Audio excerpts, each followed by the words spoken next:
lain. Hanya memang kan di Jogja ini kan lebih eupokeunya, perasaannya itu lebih tinggi. Jadi mengedepankan jiwa kekuatannya lebih kuat.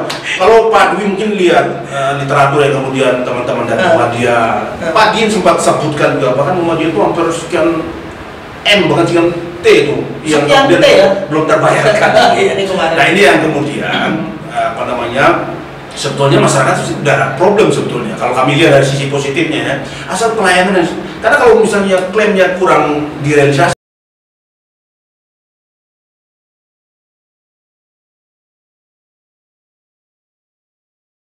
ya. Selamat siang teman-teman T-Blockers dalam hot issue. Jadi kanal kita yang sekarang, kemarin kita udah hot issue mengenai Wadas, konflik Wadas. Sekarang ini isunya menjadi menarik. Yang pertama karena ada Perpres nomor 1 tahun 2022 ya, 2022 yang akan diberlakukan 1 Maret. Wah, sekarang kok banyak perpres. Kemudian yang menarik adalah Perpres ini mengamanahkan atau memerintahkan lah, lebih jelas memerintahkan saja bahwa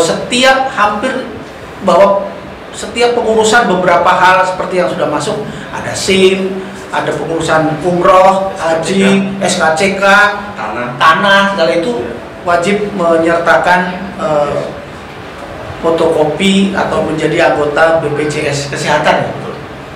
Nah, kebetulan siang ini kita kedatangan Komisioner Lembaga Ombudsman DIY, Mas Umbu Abidin. Nah, kita akan ngomong seputar pelaksanaan tersebut. Tapi sebelumnya itu saya akan mengantarkan ada beberapa komentar dari netizen yang saya rekam juga sih di sini, bahwa ini Mas Abidin menyimak nggak yang komentar netizen ini yang apa ini ya, terkait dengan yang pertama ini saya bacakan saja, bahwa dari seseorang ini dia juga bikin, sampai dia bikin apa? Dia bikin tulisan besar. Tulisannya agak serem juga sih. Ini tulisannya pemerasan berkedok peraturan. Wah, keren. Kalau mau dibesarin, bisa dilihat itu, dibesarin. Ini enggak, ini ya. Ya, udah terbaca ya. Oke. Kemudian kartu BPJS Kesehatan jadi syarat wajib jual beli tanah haji. Kemudian tadi pagi saya berbincang dengan seorang tokoh masyarakat di Jogja, dia mengatakan nanti harus pakai BPJS, juga dong katanya. Ya saya nggak sebutin deh orangnya siapa gitu, tapi yang jelas agak menarik komentarnya. Kalau gitu nanti lama-lama orang mau dimakamkan harus punya kartu BPJS. Ini menjadi ironi. Nah, ada catatan nggak, Mas Abidin, terkait dengan peraturan ini? Iya. Karena kan Mas Abidin kan menjadi bagian dari pemerintah. Benar. Iya. Dicopot ya nggak apa-apa. Iya. Biar lebih jelas wajahnya dicopot. Iya. Iyalah.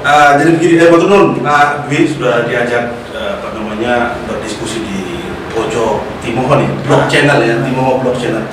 Jadi begini, sebetulnya mungkin kalau kami kan sering mengkaji hal-hal yang berhubungan dengan yang isu-isu sensitif lah, orang bilang kayak kemarin Wadas, kemudian minyak goreng hilang di pasaran. Belum kita bahas ya? Belum. Kapan ya itu kita bahas? Boleh.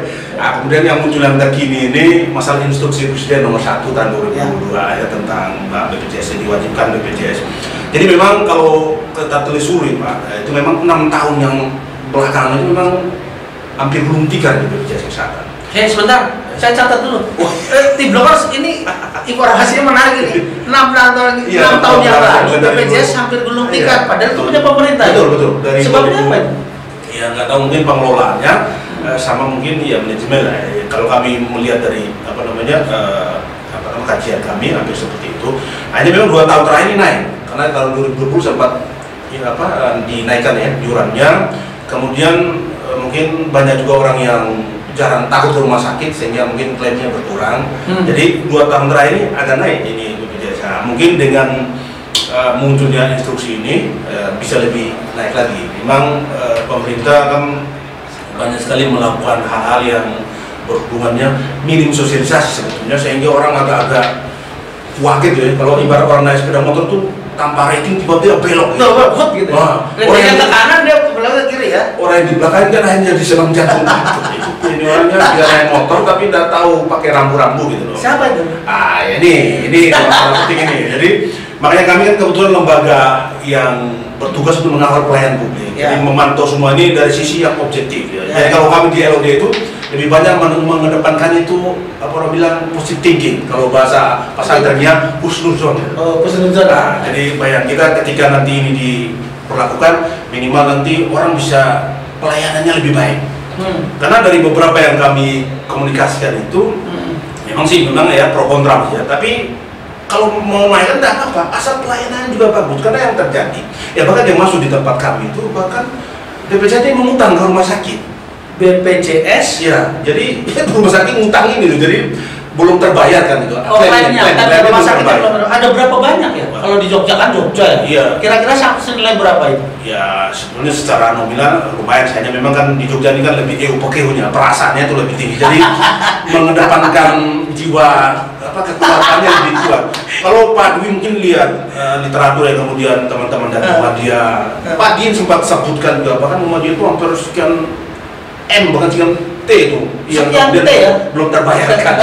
Nah ini yang kemudian sebetulnya masyarakat sudah problem sebetulnya kalau kami lihat dari sisi positifnya ya, asal pelayanan. Karena kalau misalnya klaimnya kurang direalisasi, itu pelayanan ke masyarakat itu disuruh cepat-cepat pulang Pak.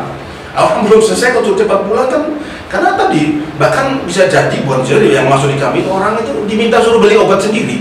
Loh, BPJS itu kan asuransi kesehatan. Betul. Kalau orang harus beli obat sendiri, nah itu karena kebetulan klaimnya tadi itu sudah ini gitu loh, kadaluarsa. Nah, satu kadaluarsa, kemudian tadi prosesnya panjang gitu.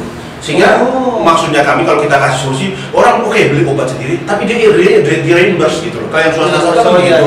Saya bisa beli di apotek ini, kemudian apotek itu ada stempelnya, saya bisa reimburse. Nah ini yang kemudian belum terjadi, sehingga begitu ada kenaikan atau ada syarat utama yang kemudian harus dipenuhi, orang akhirnya jadi resisten Pak. Waduh, ini pelayanan kurang maksimal kok, tiba-tiba suruh kemudian dijadiin syarat ya mau bikin SIM lah, SKCK, STNK lah, kemudian urusan tanah, bahkan mau umroh haji pun nanti pakai itu. Nah, bahkan sampai yang agak-agak ngeri-ngeri sedap dari itu, orang meninggal nanti nguburnya harus pakai BPJS. Nah ini yang kemudian yang ya perlu tadi pemerintah mungkin banyak melakukan kajian-kajian akademis kalau kami dari ELO seperti itu, sehingga nanti betul-betul apa yang diambil itu benar-benar ya satu informasi yang benar-benar valid gitu dari kajian yang kemudian punya basic yang sesuai dengan Mas Umu Abidin ini jelas sekali berusaha untuk positive thinking, tapi memang itu nggak apa-apa tugas dia. So saya menggelitik pertanyaan saya gini, di dalam data saya itu jadi anggota BPJS itu tercatat 226,3 juta. Betul. Jadi hampir 83,5% penduduk Indonesia menjadi anggota BPJS. Pertanyaan saya yang pertama, kalau iuran BPJS itu antara berapa sampai berapa tuh Mas Abidin? Iya, kemarin kan masih sempat 50 ribuan gitu kan. Per bulan ya? Per bulan. Sekarang sudah naik sekitar 75, sampai ada yang kelasnya agak bagus 100-an. Katakanlah 100 ribu per bulan. Iya. Teman-teman sekalian bisa kita bayangkan berapa uang yang dikelola oleh lembaga yang namanya BPJS. Kalau hampir seluruh triliunan tuh. Nah, triliunan. Tapi kenapa problem itu masih ada? Artinya begini, kalau hampir semua masyarakat kita itu menjadi anggota BPJS, kan bukan semua 226 juta itu sakit secara tiba-tiba, kan tidak. Betul. Artinya kan juga ada uang-uang yang tidak terpakai untuk membayar klaim itu, kan membayar itu. Nah, ini permasalahannya menjadi apa ya? Menjadi ketidakmengertian kita gitu cara pengelolaannya satu. Yang kedua, Mas, itu kan yang dipakai itu kan uang kita ya. Iya, Uang rakyat itu. Jadi BPJS itu kan mengelola uang kita sendiri, bukan uang yang dihibah dari pemerintah, karena itu dipotong dari pendapatan kita. Nah, pertanyaan saya, ngapain sih Mas itu pemerintah kok sekarang udah menaikkan iuran? Terus yang kedua, ini kok persyaratan itu dipakai itu sebenarnya untuk apa Mas, dari kacamatanya Mas Abidin sebagai anggota LOD? Jadi sebetulnya syarat ini muncul, salah satunya itu kan dia mau mengcover defisit sebetulnya. Karena jadi 2 tahun naik ini pun karena iurannya ini sebetulnya dinaikkan. Tahun 2020 kan sempat agak panas itu, ada yang banyak protes tapi tetap dinaikkan. Nah ini sebetulnya untuk jangka panjang memang ya tadi dikonkretkanlah dengan syarat-syarat. Tapi biasanya kan yang dianggap paling sering itu orang urus SKCK. Kalau orang mau melamar kan itu paling cepat itu. Harus kemudian harus ada syarat ini, kalau enggak kan susah. Kemudian urus tanah, kan hampir semua orang berhubungan dengan tanah. Baik orang yang mau meninggal kan pasti urusnya dengan tanah. Jadi kemudian dia ambillah, kalau kita lihat semangatnya, diambillah kemudian untuk bagaimana ini ya orang yang berhubungan dengan ini kalau bisa dia sekatlah gitu. Sehingga kemudian dia bayangannya nanti kalau ada apa-apa bisa klaim. Hanya ya memang tadi Pak, kalau kami dari LODY sih cuma melihat ini ya tadi secara jangka panjang sih benar, mungkin minim sosialisasi tadi itu sehingga tidak dapat terujukan secara intelektual yang orang terima semua Pak. Tiba-tiba langsung muncul, padahal orang lagi dalam kondisi ini persiapan menghadapi Omikron gitu. Tiba-tiba 1 Maret nanti muncul lagi yang baru. Bahkan kita baru lagi membahas JHT. Kita baru bahas 2 ini, minyak goreng sama JHT, jaminan hari tua yang 56 tahun tadi. Baru kita kemudian merealisasi. Akhirnya kita baru membahas, tiba-tiba muncul lagi 1. Jadi kemudian orang itu terjadi apa? Ya orang penuh ya. Sebetulnya apa sih? Apakah karena gini loh, maksud saya begini. Ini ada joknya lucu begini. Jadi gini. Saya ketika saya ngurus tanah, terus saya tuh pakai kartu, ada syaratnya itu tuh saya jantungan, karena serangan jantung, itu diklaim BPJS nggak? Kan nggak bisa, ada beberapa penyakit yang tidak diklaim. Nah terus gimana? Fungsinya buat apa itu? Jadi mungkin dikelaskan Pak. Nah ini agak repot. Jadi kayaknya kita harus ya banyak berkorban untuk negara kayaknya. Oh gitu ya? Kayaknya begitu. Kurang banyak ya? Tapi mudah-mudahan yang tadi seperti itu, kan biasanya sebelum kita ke BPJS itu kan ada tim yang menjelaskan hal-hal yang tidak di cover gitu ya. Ada hubungan dengan tadi bawaan-bawaan itu, beda dengan yang dadaan itu. Nanti ada di situ nanti kan bisa ditanya. Ya kan saya bukan petugas BPJS jadi nggak tahu dari saya. Kecuali ada problem. Jadi kasarannya begitu. Ironi kan begitu. Saya mengurus surat tanah saya, kasus tanah saya atau membeli tanah. Transaksi itu dengan syaratnya menggunakan kartu BPJS, katakanlah begitu. Nah tiba-tiba dalam proses itu saya kena penyakit jantung. Nah kalau itu tidak di cover katakanlah, ngapain saya harus pakai? Ini yang masih detail dari Pak Dwi. Nanti mungkin kalau biasanya tim BPJS ada tim yang kemudian dia memantau ini benar-benar orangnya itu penyakit bawaan atau memang ya tadi insidental tadi itu. Jadi memang kalau kami lihat ya BPJS ini memang betul-betul kalau bahasa kami di LO itu rigid betul ya. Rigid itu hanya teliti banget itu. Saking telitinya akhirnya klaimnya lewat terus gitu. Maksudnya jadi ini gitu. Jadi Pak Ali Gufron ya? Pak Ali Gufron. Ya. Direkturnya yang dulu orang Jogja juga kan itu. Betul. Jadi kami kebetulan juga di LO kan memang standarnya memang harus BPJS baik kesehatan maupun tenaga kerja. Ya, salah satu yang kami lagi bahas nanti JHT dari itu jaminan hari tua tuh, karena betul sebelumnya kan orang selesai kan langsung dibayar. Ini tunggu 56. Jadi kalau cepat-cepat langsung dikasih nanti jaminan hari muda katanya. Jaminan tidak tua-tua. Nah, tapi kita kembali ke sini Pak. Jadi memang kalau di LODY ini kan dia melihat biasanya ranah berpikirnya itu lebih, kalau orang bilang berdoanya positif terus Pak. Sehingga jadi beda dengan LSM. Kalau LSM kan langsung dia gitu. Kalau kami lebih ke tengah-tengah sambil nanti melihat kajian hukumnya, kajian tata kelolanya ini apa, kemudian yang ada sentuhan yang kemudian tidak sesuai dengan tadi administrasi lah dan lain sebagainya. Hanya kalau kami terakhir ini lebih banyak melihat di ini perbaikan pelayanan sebetulnya. Pelayanan ini yang menurut apa yang kami terima di lembaga ombudsman ya tadi. Jadi banyak rumah sakit itu yang masih mengutangi gitu. Jadi misalnya harusnya kan padahal dalanya banyak sekali loh. Kalau dihitung dari matematika itu kan banyak. Kalau hampir semua rakyat Indonesia bahasa kita itu, bahasa angkringan itu uangnya banyak. Banyak itu. Makanya tadi ini harus diteliti lagi bagaimana SDM yang ada di sana, kemudian kapabel apa enggak, atau ya tadi. Kalau LOD berarti nggak gugat BPJS? Oh, kalau kami kan bukan lembaga itu, Pak. Bukan, artinya berarti nggak menangani kasus BPJS? Banyak kita nangani, Pak. Hasilnya? Ya, akhirnya clear di ini. Jadi misalnya dia klaim, kemudian misalnya orang kecelakaan kerja klaim lapor kita ya akhirnya cuma fasilitasi dengan mediasi, clear urusannya, tidak melebar kemana. Memang kan dia paham betul ketika kalau sudah ditangani ombudsman itu lebih clear daripada nanti citranya jadi bagus. Memang harus selesai karena memang kita kalau misalnya ini, Pak, itu ada kajian hukumnya apa yang kemudian dilanggar, pasal apa dan lain sebagainya yang ada. Apa yang banyak dilanggar?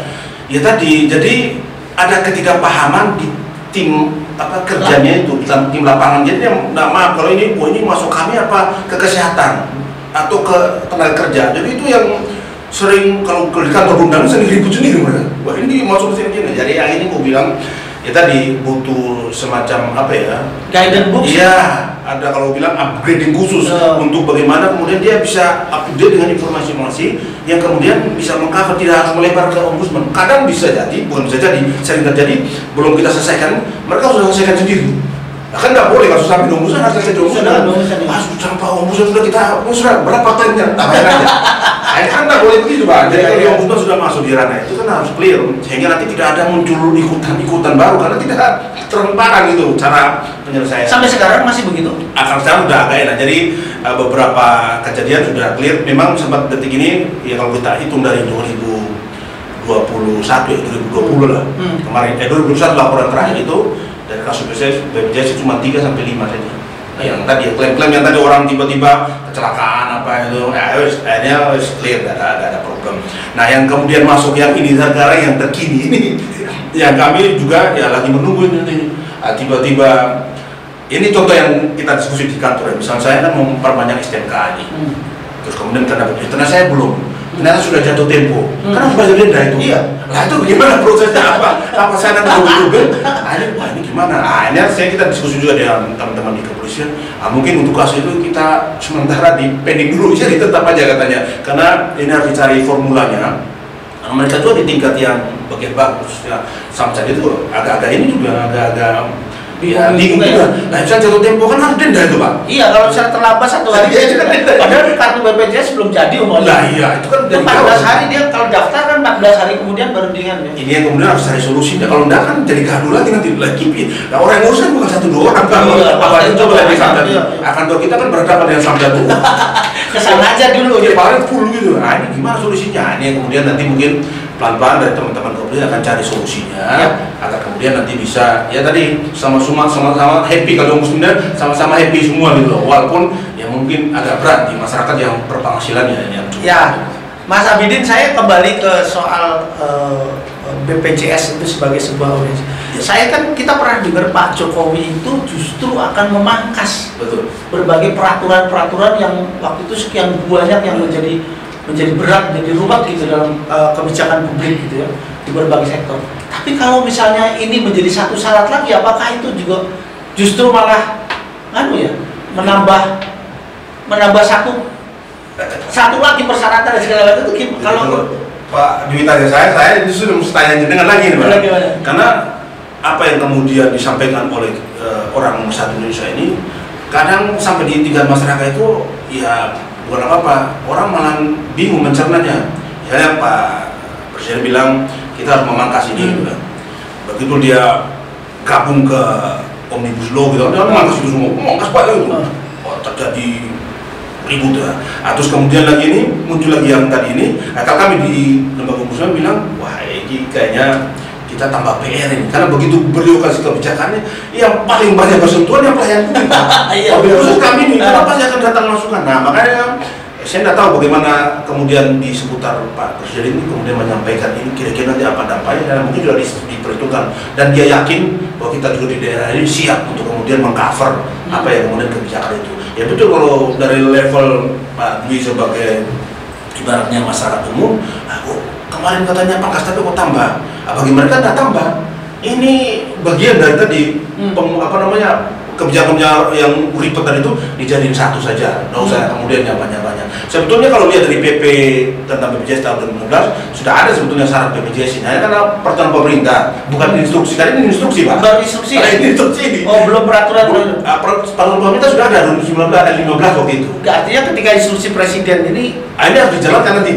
Jadi harus ada turun kekuatannya lagi. Ya, jadi makanya nanti ada beberapa lembaga pemerintahan itu kemudian yang sekarang berembuk ini bagaimana breakdown kebijakan instruksi ini sampai ke tingkat daerah-daerah. Nah, salah satu tadi yang kami jujur teman-teman kepolisian ya tadi itu masalah perpanjangan TNK. Nah, kemudian orang Jawa Timur gimana urusannya? Nah, tapi katanya cuma perbaikan yang baru, bukan yang perpanjang. Ya semoga aja ketika dia breakdown aturan bukan masuk ke perpanjang. Sama juga kayak kita kan peraturannya masalahnya kan bukan perpanjang tapi jatuh tempo. Iya. Mau perpanjangan mau segala macam itu sama dengan saya mau daftar, contoh saya mau daftar, orang kayak mau daftar kerja nih, dia kan butuh SKCK. Padahal jatuh tempo kerjanya tuh cuma 15 hari atau 1 minggu gitu. Nah, urus ini kan sudah rampung belum? Kalau nggak ada Pak SKCK, syarat administrasinya kan jadi batal itu. Iya. Kan salah satu syarat kemudian orang bisa diterima di kerja kan dia harus terbebas dari surat catatan kepolisian tadi itu. Nah ini juga jadi problematika. Teman-teman di tingkat kepolisian itu, ini gimana kemudian untuk besok pelaksanaannya. Nah di tingkat ini yang sampai detik ini kan masih posisi, kalau Milo masih diskusi bagaimana pelaksanaan. Akhirnya kalau informasi yang saya terima itu ya sudahlah, untuk sementara kita mungkin kasih dispensasi lah, tidak ketat-ketat banget harus sakot gitu enggak, tapi ya istilahnya dispensasi. Ya kalau ini yang belum monggo lah nanti di ini aja disusulkan atau dan lain sebagainya. Ya, saya belum bisa menggali lebih dalam soal apa sih permasalahan BPJS itu sebenarnya sehingga sampai kekurangan uang, terus klaim-klaim masih juga ada yang belum bayar, kemudian sampai harus memaksakan bahwa setiap orang harus memiliki kartu BPJS. Kalau orang-orang yang super kaya gitu ada punya BPJS. Nah itu dia lebih yang swasta itu. Loh, iya, artinya bahwa ini kan BPJS yang dikelola pemerintah kan. Betul. Nah, kalau misalnya orang yang super kaya itu nggak punya BPJS, dia nggak bisa ngurus. Betul, sama semua STNK.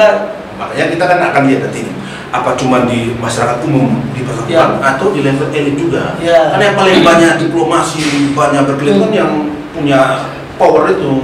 Nah, kita kan sabinawa itu namanya. Makmum saja kan kalau di tingkat masyarakat. Yang bagian yang pengambil kebijakan di atas tadi kan bisa dia wah, istilahnya. Nah, kalau soal kita sedikit mengobrol itu soal organisasi BPJS, katakan organisasi BPJS. Kalau itu sekarang adalah, kalau itu kan harusnya bersifat sebagai bagian dari struktur pemerintah yang mengadakan pelayanan. Jadi serving, public serving. Dia kan bukan sebuah perusahaan, harusnya dalam pikiran saya adalah bahwa ketika kamu melayani pemerintah, melayani masyarakat, berbasiskan bagian dari pemerintah, melayani hak masyarakat dalam bidang kesehatan, harusnya kan dia tidak berhitung rugi dan laba satu. Jadi karena itu bagian dari haknya masyarakat untuk mendapatkan pelayanan. Itu ada di undang-undang. Nah, turut serta mensejahterakan rakyat. Kalau itu disikapi, saya nggak ngerti kenapa harus disikapi sebagai bagian BUMN, karena BUMN kan badan usaha milik negara. Oh, dia belum BUMN ini? Dia mesti terpisah dia? Umpamanya, dia kan masuk, ini kan strukturnya kan betul. Mulai dari Askes, asuransi kesehatan, jam sostek, jaminan sosial tenaga kerja, dan ini BPJS ini kan kelihatannya kalau dia sampai kekurangan uang dan menjadi masalah, dia menjadi bagian dari usahanya negara, itu kan kasihan rakyatnya. Tidak ada untung rugi gitu. Jadi orang dihitung kayak profit taking kan perusahaan-perusahaan. Ya, contoh yang paling gampang yang kemarin di masalah COVID-19, itu siapa yang diuntungkan perusahaan-perusahaannya satu? Yang kedua, farmasi. Kemudian kan yang menjadi objek, yang menjadi orang tuh harus tes swab dan PCR untuk naik kereta api, untuk naik segala macam antigen, walaupun terus kontroversi dan sekian. Itu kan sebetulnya dari hak layanan kesehatan masyarakat gitu.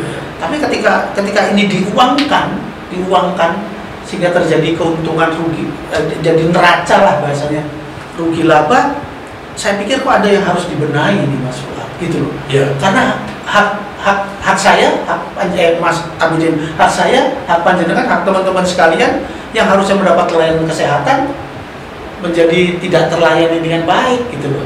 BPJS itu kan ngambil uang kita, bukan uang pemerintah, gitu loh. Maksud saya begitu. Nah, kalau dari sisi pandangnya lembaga ombudsman,